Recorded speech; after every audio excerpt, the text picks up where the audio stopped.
Ang mag-asawa ay dapat magkatuwang sa lahat ng bagay, tulad ng pag-aalaga sa kanilang mga anak at sa gawaing bahay. Pero paano pag ang asawa lamang na babae ang nagtatrabaho at kasalukuyan ang iyong mister ay walang trabaho? Sino ba ang dapat gumagawa ng mga bagay na yon? Stay tuned!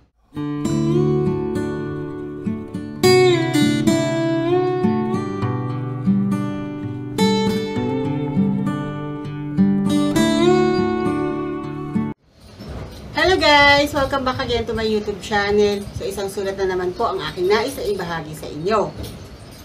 So ganyan ang sitwasyon ngayon ni letter sender.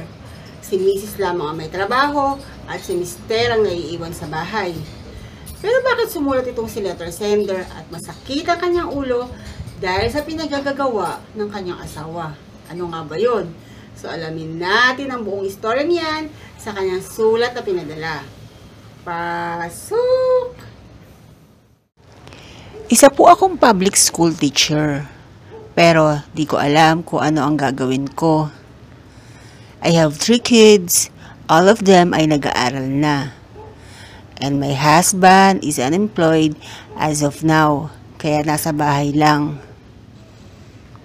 Nakakalungkot lang po kasi, napaka-irresponsible po niya.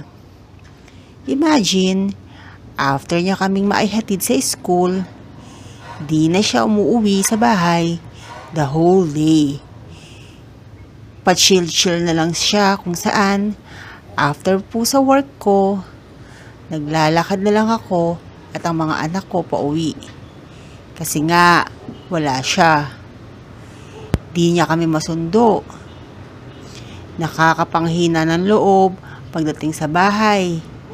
Puro kalat. Walang sinaing, tambak na labahan. Ang gulo talaga. Since nung January 2, may pasok na ako at yung mga anak ko, di sila pumasok. Akala ko nasa bahay lang siya noon. Wala pala. Tinanong ko yung eldest son ko if ang papa ba nila ay naganda ng lunch para sa kanila. Ang sabi ng anak ko, wala daw. By the way, marunong magsaing ang anak ko. Pero di siya marunong magluto ng ulam. Kasi nga, medyo bata pa. He's only 9 years old. Sabi ko, ano ang ulam ninyo? Toyo at mantika lang daw. May natira naman kaming ulam sa ref, pero ayaw nila. Kasi nga, malamig daw. Then, almost 6 p.m. na nang dumating ang asawa ko. Kaya nag-away kami. Ang sama po ng loob ko kasi sinigawan niya akong nakakahiya daw ako kasi isang barangay na daw ang pinagkakautangan ko. Oo, totoo, marami akong utang. Kasi po, lahat ng expenses ay sa akin. Pagkain, bills, lahat-lahat na. Ako din ang nagbabayad ng loan niya. Kasi before, kinakaltasan siya sa sahod niya. Pero nga nawalan na siya ng work, kaya ako na ang nagbabayad ng lahat ng loan niya. Ako kasi yung kinukulit ng co-op na pinagkakautangan niya. Di ko alam kung paano simulan itong bagong taon nang ganito ang aking sitwasyon. Marami pong salamat.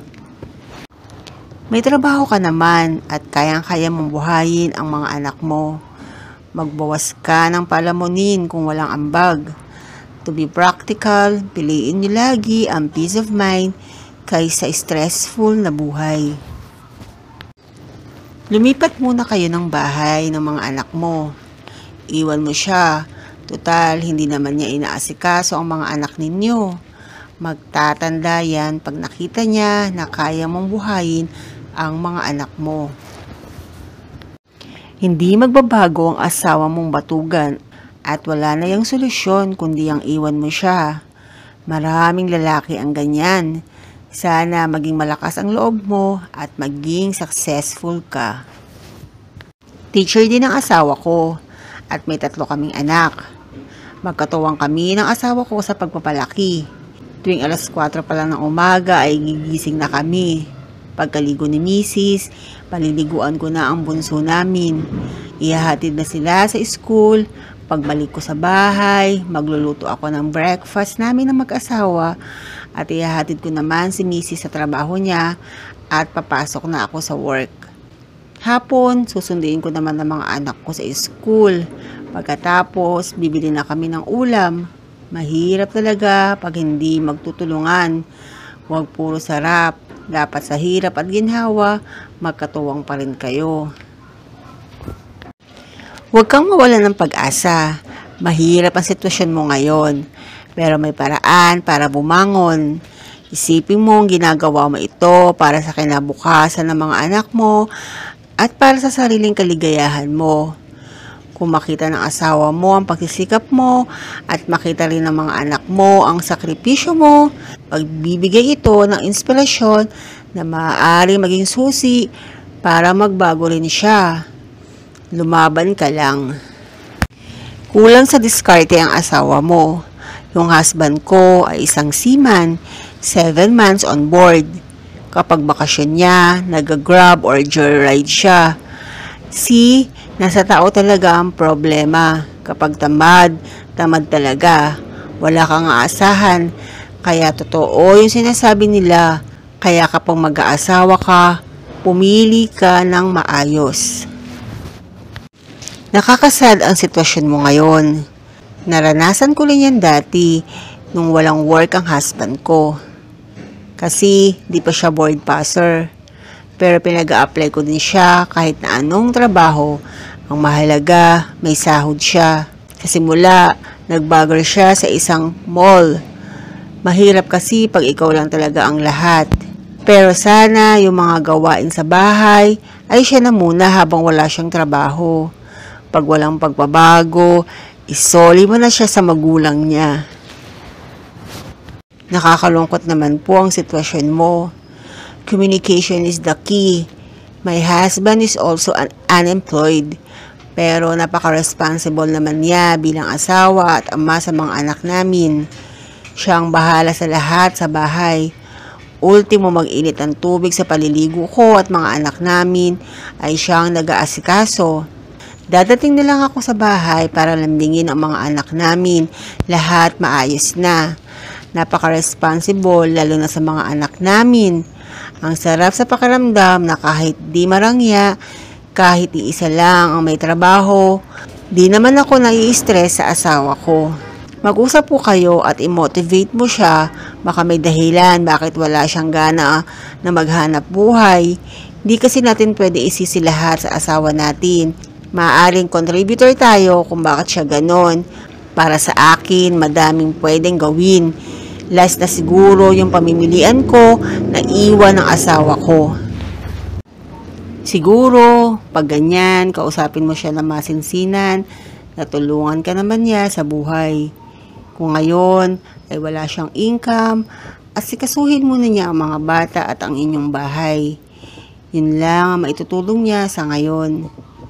Kung di pa rin siya kikilos, bigyan mo na siya ng ultimatum na pwede mo siyang pauwiin muna sa nanay niya.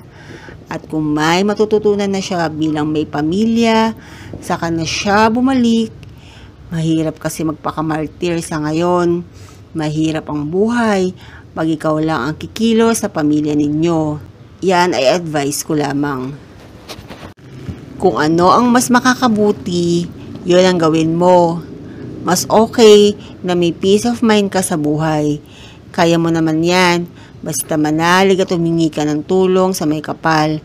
Makakaraos din kayong mag-iina. Mas nakakahiya ang ginagawa niya. Imbis na tumulong siya sa gawaing bahay at mag-alaga ng inyong mga anak habang wala siyang trabaho, wala siyang inatupag kundi magbuhay binata. Kung tamad pala siya sa mga ganyang sistema, sana magtrabaho na lang nang makabawas siya sa utang niya. Hirap makisama kapag ganyan ang asawa mo. Nakakaloka. Wala naman sanang problema kung walang trabaho ang asawa mo, kung house husband siya. Basta nagagampanan niya yung mga gawaing bahay at sa mga anak ninyo. Kaso, kahit doon hindi mo siya maasahan, At mag-usap kayo ng mahinahon kung ano ang dapat gawin. Hindi lahat nadadaan sa sigawan. So, ang ma-advise ko lamang dito kay letter sender, mag-usap kayo mag-asawa. Tanungin mo siya kung bakit siya nawawala pagkahatid sa inyong mga anak. Magulo ang bahay ninyo, walang makain ng inyong mga anak. Maaari kasi na naghahanap pala siya ng trabaho na hindi mo alam. Pero dapat itong si Mister, ipinapaalam kay Mrs. kung saan ba siya nagpupunta at nawawala siya maghapon. Para naman hindi din nag-aalala ang kanyang asawa at hindi magagalit pag-uwi at napakadaming kalat.